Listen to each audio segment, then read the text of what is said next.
സ്വാമി ശരണം. നേരം ചാനലിൻ്റെ പ്രേക്ഷകരെ ഒരിക്കൽ കൂടി സ്വാഗതം ചെയ്യുന്നു. ആധ്യാത്മികമായ രംഗത്ത് അനവധി സവിശേഷതകളോടുകൂടി ആധ്യാത്മിക കാര്യങ്ങൾ സംവദിക്കുന്ന, ചർച്ച ചെയ്യുന്ന ഒരു ചാനലാണ് നേരം ചാനൽ. അനവധി പ്രാവശ്യം നമ്മൾ പല കാര്യങ്ങളെക്കുറിച്ച് സംവദിച്ചിട്ടുണ്ട്. അതിലെടുത്തു പറയേണ്ട ഒരു വിഷയമാണ് നാഗാരാധനയെക്കുറിച്ച്. നാഗാരാധനയെക്കുറിച്ച് അനവധി എപ്പിസോഡുകൾ വന്നിട്ടുണ്ടെങ്കിലും വിശ്വാസികളായ ഭക്തന്മാരിൽ നിന്ന് വീണ്ടും വീണ്ടും സംശയങ്ങളും അതോടൊപ്പം തന്നെ അവരുടെ ആവശ്യങ്ങളും എല്ലാം പ്രേക്ഷകർ പങ്കുവെക്കാറുണ്ട്. അതിന് പ്രകാരം ഒരിക്കൽ കൂടി നാഗാരാധനയെക്കുറിച്ചും ആ വിശ്വാസങ്ങളെക്കുറിച്ചുമെല്ലാം എനിക്കറിവുള്ളത് എൻ്റെ ഗുരുനാഥന്മാരെനിക്ക് വാമൊഴിയായി പറഞ്ഞു തന്നിട്ടുള്ള കാര്യങ്ങളെല്ലാം ഒന്ന് ശ്രദ്ധയിൽപ്പെടുത്താം.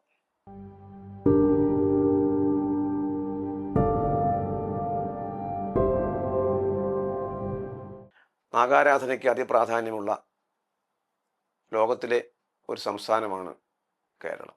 ഈ കേരളത്തിൽ മറ്റുള്ള സംസ്ഥാനങ്ങളിൽ നിന്ന് വ്യത്യസ്തമായിട്ടാണ് ആരാധനാക്രമങ്ങൾ നാഗർക്കും നടത്തിപ്പോരുന്നത്. ദേശാചാരങ്ങൾക്കനുസൃതമായി മധ്യ കേരളത്തിലും ഉത്തര കേരളത്തിലും ദക്ഷിണ കേരളത്തിലുമെല്ലാം പലതരത്തിലുള്ള ആരാധനാക്രമങ്ങൾ നടത്തി വരുന്നു എന്നുള്ളതാണ് പ്രത്യേകത. കൂടുതലായി ബുദ്ധിമുട്ടുകൾ, ദുഃഖങ്ങളെല്ലാം നാഗശാപങ്ങൾ കൊണ്ട് സംഭവിക്കപ്പെടുന്നു എന്നുള്ളൊരു വിശ്വാസം നമുക്ക് നിലനിന്ന് പോരുന്നുണ്ട്. കാരണം പ്രത്യക്ഷ ദൈവങ്ങളായിട്ടുള്ള ഒരു സങ്കല്പമാണ് ഈ നാഗദൈവങ്ങൾക്ക്. ഈ നാഗദൈവങ്ങൾ അനുഗ്രഹിച്ചാൽ അങ്ങേയറ്റം ശ്രേയസ്സും ഐശ്വര്യങ്ങളും സമാധാനവും ലഭിക്കുമെന്നും ഒരുപക്ഷെ അവരുടെ ശാപം അതേപോലെ തന്നെ അഗാധമായ ദുഃഖത്തിനും അനിഷ്ടതകൾക്കും ദുരിതങ്ങൾക്കും കാരണമാകുന്നു എന്ന് വിശ്വസിച്ചു പോരുകയാണ്.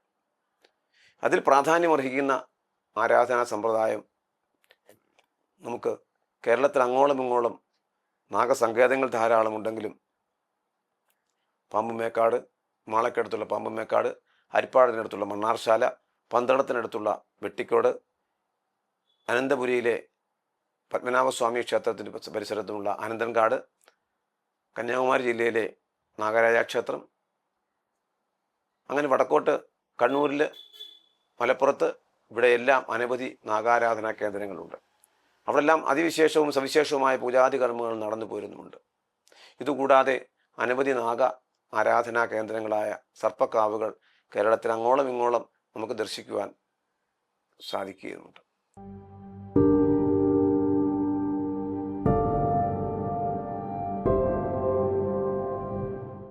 ഇവിടെയെല്ലാം നാഗാരാധനയ്ക്ക് പ്രാധാന്യം കൊടുക്കുന്നത് എല്ലാ മാസത്തെയും ആയില്യം നക്ഷത്രത്തിലാണ് എന്നുള്ളത് ഒരു പ്രത്യേകതയാണ്. ആയില്യം നക്ഷത്രം നാഗദൈവങ്ങളുടെ ഇഷ്ടനക്ഷത്രമെന്നും അവരുടെ തിരുനക്ഷത്രമെന്നും ഒക്കെ വിശേഷിപ്പിച്ച് വരുന്നുണ്ട്. അതിൽ ദക്ഷിണ കേരളത്തിൽ ഇവിടുത്തെ സമ്പ്രദായം അനുസരിച്ച് ഇവിടെ ആരാധനാക്രമങ്ങൾക്ക് ഈ 12 മാസങ്ങളിലും നാഗാരാധനകളെല്ലാം സർപ്പക്കാവുകളിൽ നടത്തിപ്പോരുന്നു എന്ന് ഒരു പ്രത്യേകത കാണാം. പക്ഷേ മധ്യകേരളത്തിൽ ചെന്നാൽ അത് പുറ്റടവ് എന്നൊരു കാലഘട്ടം, മിഥുനമാസം മുതൽ കന്നിമാസം വരെയുള്ള മാസങ്ങളിൽ പുറ്റടവ് സമ്പ്രദായം, അവിടെ നാഗാരാധന സർപ്പക്കാവുകളിൽ പ്രവേശനം പോലുമില്ല, അവിടെ ആരാധനകൾ നടത്തുന്നുമില്ല എന്നുള്ളതും നമ്മൾ ശ്രദ്ധിക്കപ്പെടേണ്ട ഒരു കാര്യമാണ്. ദേശ അനുസൃതമായിട്ട് ഓരോ കാലങ്ങളിലും ഈ ആരാധനകൾ അവിടെ സംഘടിപ്പിച്ചു വരികയാണ്. ഇങ്ങനെ ആരാധനാക്രമത്തിൽ നാഗരാജാവ്, നാഗയക്ഷി എന്ന് പറയുന്ന 2 സങ്കല്പങ്ങളെയാണ് സാധാരണ സർപ്പക്കാവുകളിലും നാഗാരാധന കേന്ദ്രങ്ങളിലും പ്രതിഷ്ഠിച്ച് ആരാധിച്ചു പോരുന്നത്. നാഗസങ്കല്പങ്ങളിൽ അഷ്ടനാഗങ്ങളായി അനന്തൻ, വാസുകി, തക്ഷകൻ, കാർക്കോടകൻ, പത്മൻ, മഹാപത്മൻ, ശംഖപാലൻ, ഗുളിയൻ എന്ന് പറയുന്ന അഷ്ടനാഗ സങ്കല്പങ്ങളെയാണ് പ്രാധാന്യത്തോടുകൂടി ആരാധിച്ചു പോരുന്നത്.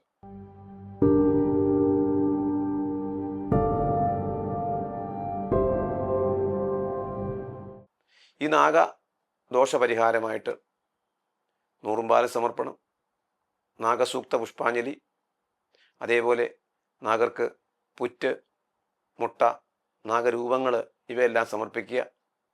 പ്രതീകാത്മകമായിട്ട് നാഗരെ നമ്മുടെ വീട്ടിൽ പത്മമിട്ട് പൂജിച്ച് ആ സംപ്രീതരാക്കുക. നാഗക്ഷേത്രത്തിൽ നാഗർക്ക് ഇഷ്ടമുള്ള ഒരു പ്രത്യേക സ്വരത്തിൽ അല്ലെങ്കിൽ പ്രത്യേക രാഗത്തിൽ നാഗപ്പാട്ട് നടത്തുക അല്ലെങ്കിൽ സർപ്പം പാട്ട് നടത്തുക, ഇതെല്ലാം സവിശേഷമാർന്ന ഒരു ആരാധനാ സമ്പ്രദായമാണ്. ദേശത്തിനനുസരിച്ചിട്ട് ഉത്തരമാണെങ്കിലും ദക്ഷിണ കേരളമാണെങ്കിലും മധ്യ കേരളമാണെങ്കിലും ആ ദേശത്തിനനുസൃതമായ ആരാധനകളാണ് ഓരോ സ്ഥലത്തും നടന്നു പോരുന്നത്.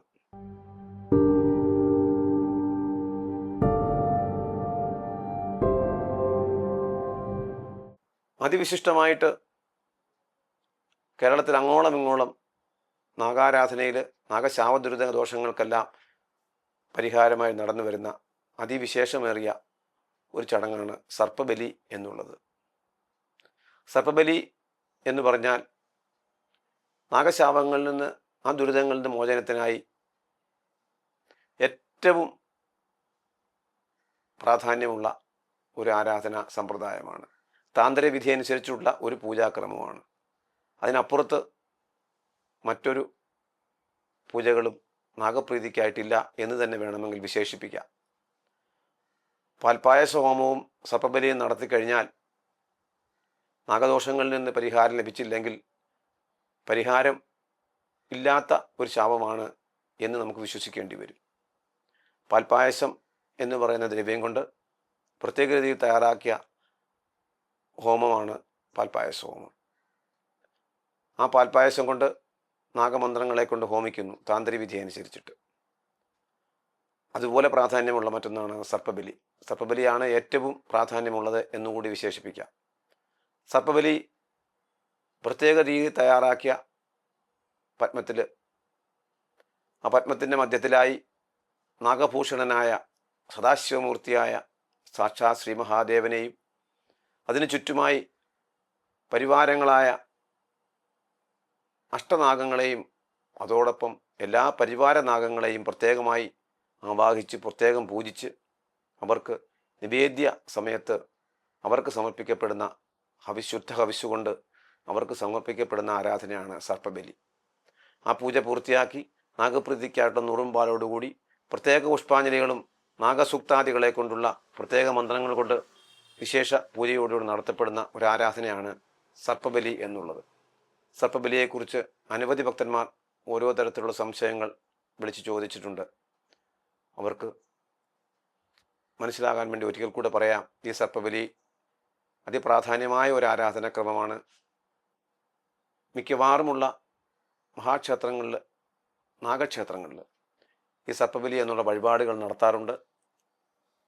സ്വഭവനങ്ങളിലും അതേപോലുള്ള സങ്കേതങ്ങളിലുമൊക്കെ വെച്ച് നടത്തുന്നതിന് എല്ലാ രീതിയിലും പ്രായോഗികമായി ബുദ്ധിമുട്ടുകൾ ഉള്ള ഒരു ആരാധനാക്രമം കൂടിയാണ്. പിന്നെ മനസ്സിലാക്കേണ്ടത്, പ്രത്യേകമായി തയ്യാറാക്കിയ കളത്തിലാണ് ഈ സർപ്പബലി നടത്തുന്നത്.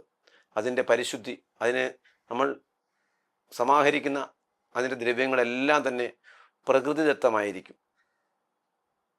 അതിന് ഉപയോഗിക്കുന്ന അരിപ്പൊടിയാണെങ്കിലും മഞ്ഞൾപ്പൊടിയാണെങ്കിലും നമ്മൾ വാങ്ങുന്ന മഞ്ഞൾപ്പൊടിയോ അതുപോലെ മായം കലർന്ന മഞ്ഞൾപ്പൊടികളോ ഒന്നും ഇതിനെടുക്കാറില്ല. ക്ഷീരം, അതായത് പശുവിൻ പാല്, തീർച്ചയായിട്ടും പശുവിൻ പാലായി തന്നെ എടുക്കുന്ന ഇന്നത്തെ കാലഘട്ടത്തിൽ കിട്ടുന്ന കവർ പാലൊന്നും അതിന് അനുവദനീയമല്ല. പുഷ്പങ്ങൾ, നമുക്കറിയാം, പുഷ്പങ്ങളുടെ വാടാതിരിക്കാൻ ഉപയോഗിക്കുന്ന ആ കെമിക്കലൊന്നും ഉപയോഗിച്ച പുഷ്പങ്ങളൊന്നും ഉപയോഗിക്കാറില്ല.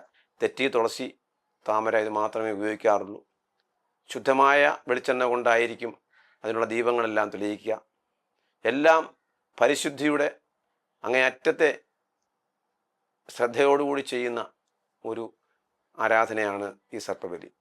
അത് മണ്ണാർശാല, വെട്ടിക്കോട് എന്നൊക്കെ പറയുന്ന ഈ നാഗസങ്കേതങ്ങളിലെല്ലാം അവിടെ പണമടച്ചാൽ സർപ്പബലിയിൽ പങ്കാളികളാകാവുന്നതാണ്. മറ്റു പല ക്ഷേത്രങ്ങളിലും വർഷത്തിലൊരിക്കലോ അല്ലെങ്കിൽ 5 വർഷം കൂടുമ്പോഴോ അല്ലെങ്കിൽ ഏതെങ്കിലും വിശേഷ സമയങ്ങളിലോ പരിഹാരക്രിയാദികളുടെ ഭാഗമായിട്ടോ ഒക്കെ സർപ്പബലി നടന്നു വരാറുണ്ട്. ഒരുപക്ഷെ സ്വന്തമായിട്ട് സർപ്പബലി നടത്തുന്ന സാമ്പത്തികമായിട്ടാണെങ്കിലും അല്ലാതെ ആണെങ്കിലും സാഹചര്യങ്ങൾ അനുവദിക്കാത്ത ഭക്തന്മാർക്ക് ഇങ്ങനെ സർപ്പബലികൾ നടത്തുമ്പോൾ അതിൽ പങ്കാളികളാകാവുന്നതുമാണ്. തീർച്ചയായിട്ടും ഭക്തജനന്മാർ ഈ നാഗാരാധന സങ്കല്പങ്ങൾ പൂർണ്ണമായി ഉൾക്കൊണ്ടുകൊണ്ട് ഭക്തിയോടെ വിശ്വാസത്തോടെ നാഗാരാധന ചെയ്താൽ നമുക്ക് നാഗശാപങ്ങൾ എല്ലാം തീർന്നത് കിട്ടും. അതോടൊപ്പം കുടുംബത്തിൽ സർവൈശ്വര്യങ്ങളും ഉണ്ടാകും എന്നാണ് വിശ്വാസം.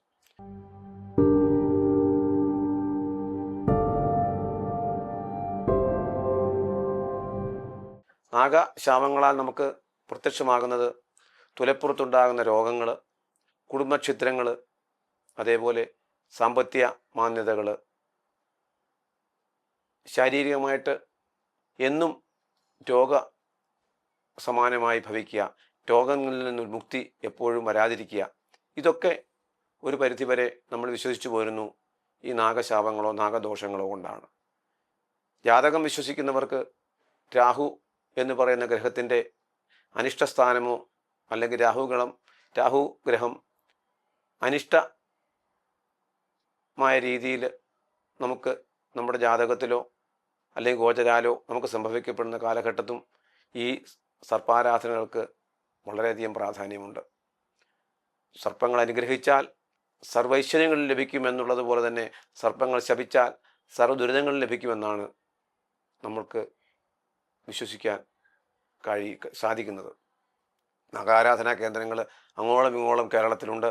അവിടെയെല്ലാം പോയി സർപ്പാരാധനകൾ പരമാവധി ഭക്തജനങ്ങൾ നടത്തുന്നതും അത് ദർശിക്കുന്നതും വളരെയധികം നന്നായിരിക്കും.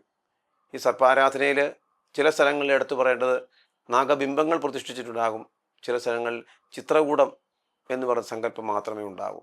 കാരണം ചിത്രകൂടം എന്ന് പറയുന്നത് നാഗർക്ക് ഇരിക്കുവാൻ, നാഗസങ്കേതങ്ങളിൽ അവർക്ക് ഉപവിഷ്ടരാകുവാൻ അവരെ സങ്കല്പിച്ചുകൊണ്ട് ഈ ചിത്രകൂടത്തിനുള്ളിൽ അവർ ഉപവിഷ്ടരായിരിക്കും, ചൈതന്യങ്ങൾ ഉണ്ടാകും എന്ന വിശ്വാസത്തിലാണ് ചിത്രകൂടങ്ങൾ പ്രതിഷ്ഠിച്ചിട്ടുണ്ടാകുക.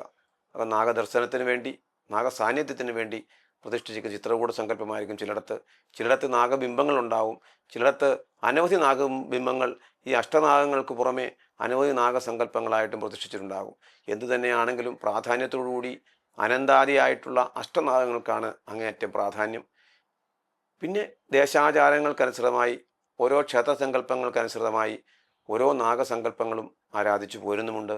അതെല്ലാം തന്നെ മനസ്സിലാക്കേണ്ടത്, ഇതിൻ്റെ എല്ലാം പ്രാധാന്യം, ഇതിൻ്റെ എല്ലാം ലക്ഷ്യം നാഗദേവതമാരുടെ അനുഗ്രഹമാണ്. അതിനുവേണ്ടി പ്രാർത്ഥനകൾ, വൈദികവും താന്ത്രികവുമായ കർമ്മങ്ങൾ ഇതെല്ലാം അനുഷ്ഠിച്ചു പോരുന്നത് അങ്ങേയറ്റം ഉത്തമമായ മാർഗങ്ങളുമാണ്.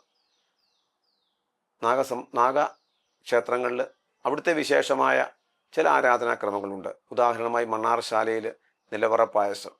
കാരണം നാഗരൂപങ്ങളെ, നാഗസങ്കല്പങ്ങളെ മണ്ണാർശാലയിലെ അതേ ഭാഗ്യദായകനായ ആ നാഗരാജാവ് മണ്ണാർശാല ഇല്ലത്ത് പ്രത്യക്ഷപ്പെട്ട ആ നിലവറയിൽ ഇന്നും ആരാധിച്ചു പോരുന്ന നാഗമൂർത്തികൾക്ക് സമർപ്പിക്കപ്പെടുന്ന നിവേദിക്കുന്ന ആ നിവേദ്യമാണ് നിലവറ പായസം. അതേപോലെ ചിലയിടത്ത് പുറ്റ് സമർപ്പണം, നാഗബിംബങ്ങൾ സമർപ്പിക്കുക, ഇങ്ങനെയുള്ള ആരാധനകളെല്ലാം ഓരോ ക്ഷേത്രത്തിലെ വൈശിഷ്ട്യമാർന്ന ആരാധനാക്രമങ്ങളായി നടത്തിപ്പോരുന്നുണ്ട്. അതെല്ലാം അതാത് ക്ഷേത്രങ്ങളുടെ അവിടുത്തെ ആചരണങ്ങൾക്ക്, അനുഷ്ഠാനങ്ങൾക്കനുസൃതമായി അവിടെ ആരാധിച്ചു പോരുന്നതാണ് അവിടുത്തെ പ്രത്യേകത. നമുക്കറിയാം, നമ്മുടെ ഒരു മനുഷ്യൻ്റെ കുണ്ടലിനി ശക്തിയിൽ നിന്നും ഉദാത്തമായി സംഭവിക്കപ്പെടുന്ന ഒരു ശക്തി കൂടിയാണ് ഈ നാഗദൈവങ്ങൾ. അവർ പ്രത്യക്ഷ രൂപങ്ങളാണ്. പ്രത്യക്ഷ രൂപങ്ങളായിരിക്കുന്ന ഈ നാഗദൈവങ്ങൾക്ക് ആരാധന ചെയ്ത് ലോകത്തെന്നും സമാധാനവും ശാന്തിയും സർവൈശ്വര്യങ്ങളും കുടുംബത്തിലെ ക്ഷേമവും നിലനിന്ന് പോരുന്നതിനും എന്തെങ്കിലും ദുരിതങ്ങളുണ്ടെങ്കിൽ അതിനെല്ലാം ഒരു മോചനം ലഭിക്കുന്നതിനും നാഗാരാധന എന്നുമെന്നും എല്ലാ ഭക്തർക്കും തീർച്ചയായിട്ടും ഭഗവത് അനുഗ്രഹം ലഭിക്കും. അതിനുവേണ്ടി എപ്പോഴും പ്രാർത്ഥിക്കുക. അതിലൂടെ ശാന്തിയും സമാധാനവും ജീവിതത്തിൽ നിലനിൽക്കുവാൻ വേണ്ടി ഓരോരുത്തർക്കും സാധിക്കട്ടെ. ഇനിയും മറ്റൊരു വിഷയവുമായി നമുക്ക് ആധ്യാത്മികമായ ഈ ചാനലിലൂടെ നമുക്ക് വീണ്ടും കാണാം. അതുവരെ എല്ലാവർക്കും നന്മ മാത്രം നേർന്നുകൊണ്ട് പ്രാർത്ഥിക്കുന്നു. സ്വാമിയെ ശരണമയ്യപ്പ.